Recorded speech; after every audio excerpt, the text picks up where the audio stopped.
হঠাৎ করে কোনো ভুঁইফোড় সংস্থা আসলো, তারা এসে ধমকালো।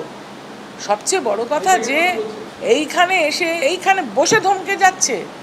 আমি রাজনীতি করছি ধরুন 40-42 বছর, একটা মেয়ের বয়স 22 বছর, সে এসে এখানে ধমকে যাচ্ছে। কি নাম আপনারা বুঝে নিন। হ্যাঁ, তাই তারা তো সারাক্ষণ ধমকাচ্ছে কি করে পলিটিক্স করতে হবে, কি করে ভোট করতে হবে, কি করে। এবারে ভোটটা আপনি দেখুন, সারা বাংলা জুড়ে ভোটের ব্যবস্থাটা দেখুন। সর্বনাশ করার মূলে যদি কেউ থাকে, তাহলে ওই সংস্থা একেবারে সর্বনাশ করে দিয়েছে। আমি তো আইপ্যাককে নিয়োগ করিনি, নিয়োগকর্তারাই বলতে পারবেন। কিন্তু ওইটুকুটুকু বাচ্চা ছেলেমেয়েরা কীভাবে আমাদেরকে কর্মীদেরকে হেনস্থা করেছে, কর্মীদেরকে গালমন্দ করেছে, এবং ওনাদের চালিত পথ নিশ্চয়ই সঠিক ছিল না, যার জন্য এই বিপর্যয় বলে আমার মনে হয়। হঠাৎ করে কোনো ভুঁইফোড় সংস্থা আসলো, তারা এসে ধমকালো।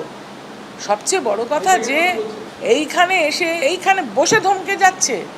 আমি রাজনীতি করছি ধরুন 40-42 বছর, একটা মেয়ের বয়স 22 বছর, সে এসে এখানে ধমকে যাচ্ছে।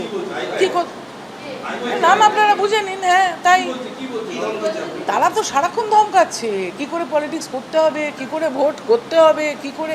এবারে ভোটটা আপনি দেখুন, সারা বাংলা জুড়ে ভোটের ব্যবস্থাটা দেখুন। সর্বনাশ করার মূলে যদি কেউ থাকে, তাহলে ওই সংস্থা একেবারে সর্বনাশ করে দিয়েছে। আমি তো আইপ্যাককে নিয়োগ করিনি, নিয়োগকর্তারাই বলতে পারবেন।